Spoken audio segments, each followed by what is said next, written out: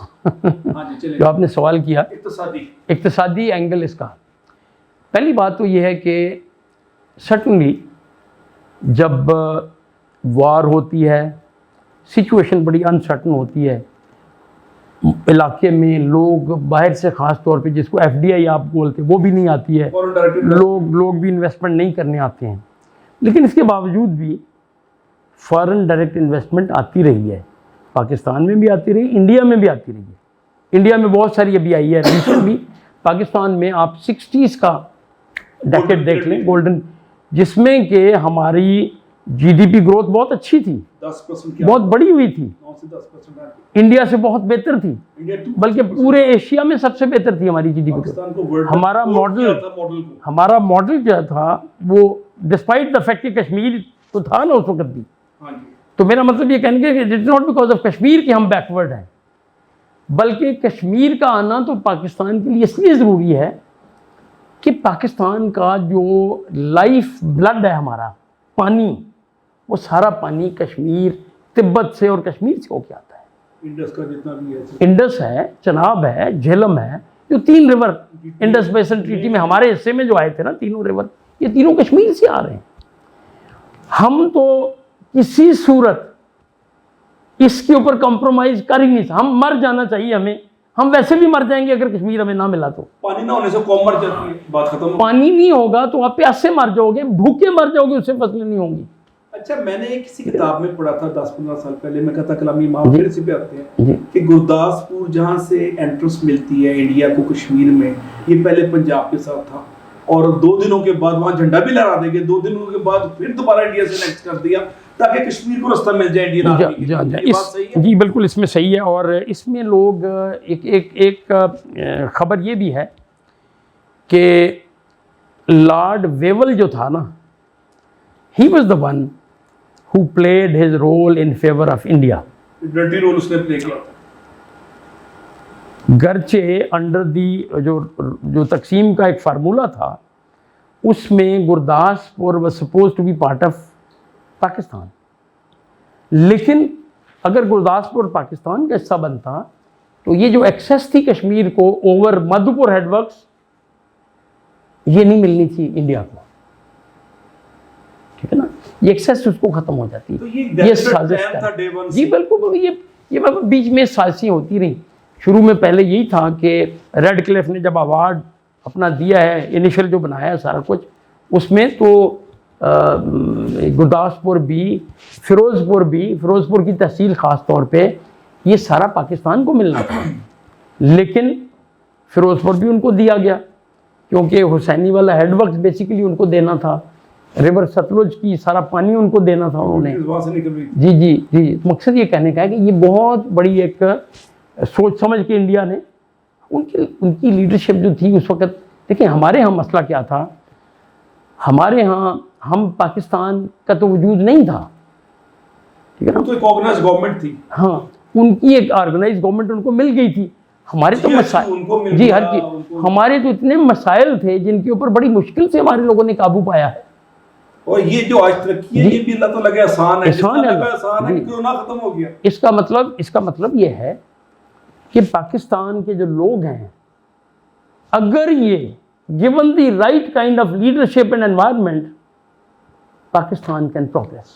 مجھے آپ کی گفتگو سن کے میرا جذبہ ایمانی اور بڑھ رہا ہے، اور میں آج کل حکومت نے ایک بہت بڑا انقلابی فیصلہ کیا. آپ کو پتا ہے پاکستان کا نقشہ میں باضابطہ طور پہ آفیشلی ہم نے ہیلڈ کشمیر جو انڈیا کے پاس ہے اس کو ثابت ہم نے اپنے شامل کر لیا.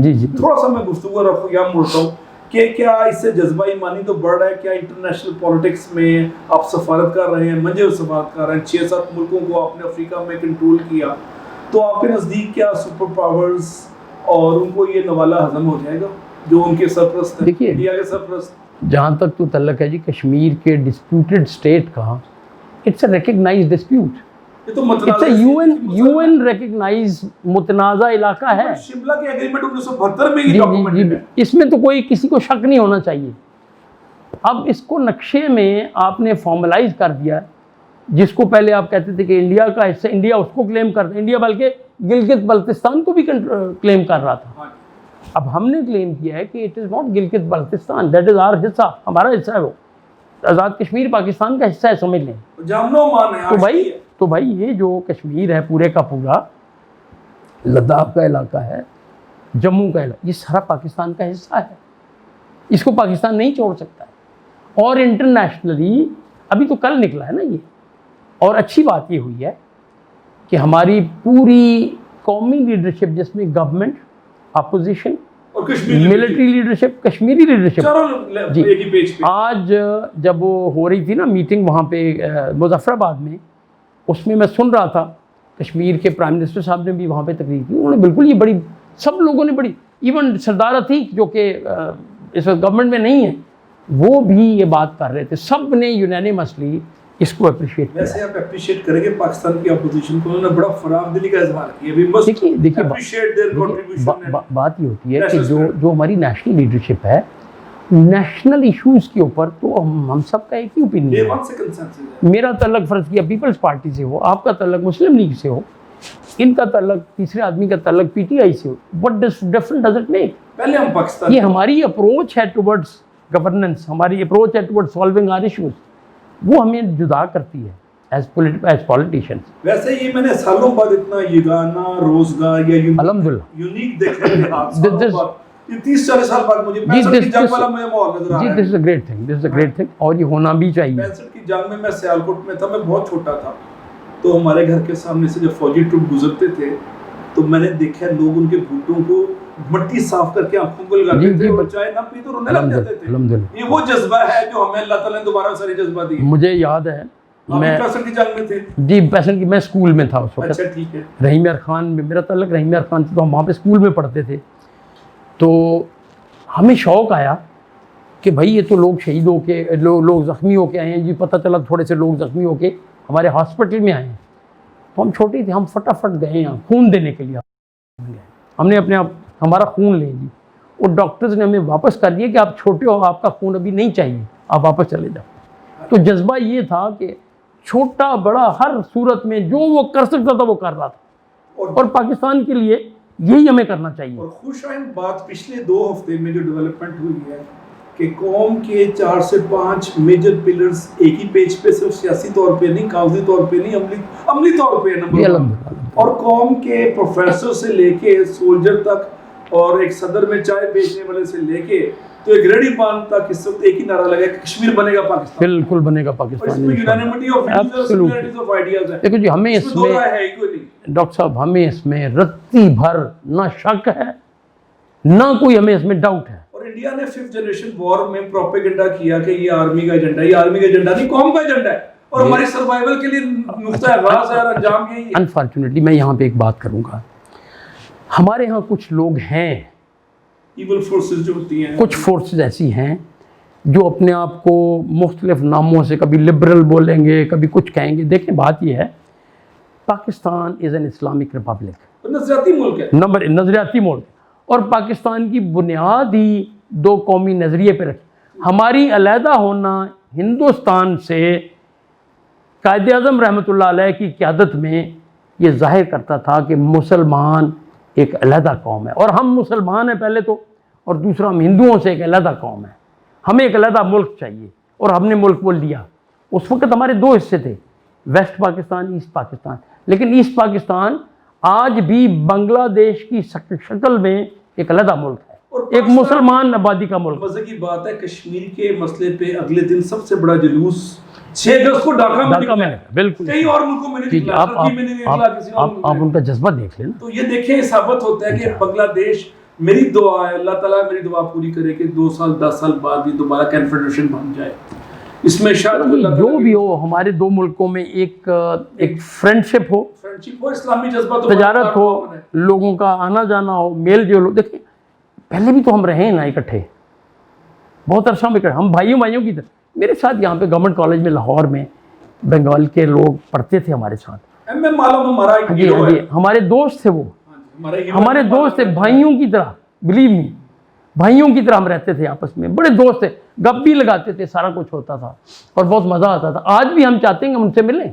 ویسے 40 یا 45 سال کے بعد آپ اس نمبر کو اس میرے سے کریں گے، متفق ہوں گے کہ آج جو ایسٹ پاکستان میں انڈیا کی اسٹریٹجی تھی، اللہ تعالیٰ 45 سال بعد کشمیر میں وہ ریپیٹ کر رہا ہے پاکستان کے ساتھ، ہمیں روحانی اور فکری اور سیاسی اور سفارتی ہر معاذ میں کامیابی ہو رہی ہے. اللہ تعالیٰ کی رحمتیں اور برکتیں تو ہیں ہی ہیں. ابھی آپ دیکھیں انڈیا آئسولیٹ ہو گیا ہے 7 کنٹریز میں، ایون ہندو ملک نیپال سے لگا ہو گیا ہے، ایون سکھم اور بھوٹان اور جیسے تھکے ہوئے ملک، چھوٹے چھوٹے ملک پانی بند کرنے کی دھمکیاں دے رہے ہیں. سو ایران بھی چاہ بہار سے انڈیا کو فارغ کر دی ہے، اور ایک نیا آپ کے سامنے بلاک آ رہا ہے، ریجنل بلاک. اس ریجنل بلاک میں کچھ روشنی ڈالنے کی. جی میں بتاتا ہوں. دیکھیں آپ نے بڑی اچھی بات کی پہلے تو کہ انڈیا بجائے اس کے کہ پاکستان کو آئسولیٹ کرتے کرتے انڈیا خود آئسولیٹ ہو گیا ہے، اس میں کوئی شک نہیں. شکار کرنے آئے تھے، خود شکار ہو کے چلے. ہاں جی. اب شری لنکا پہلے ہی پاکستان کا دوست، وہ تو نیپال انڈیا کے چنگل سے نکل گیا، بھوٹان انڈیا کے چنگل سے نکل رہا ہے. بھوٹان تو چھوٹی سا ایک ہے. اچھا ملک ہے. جی.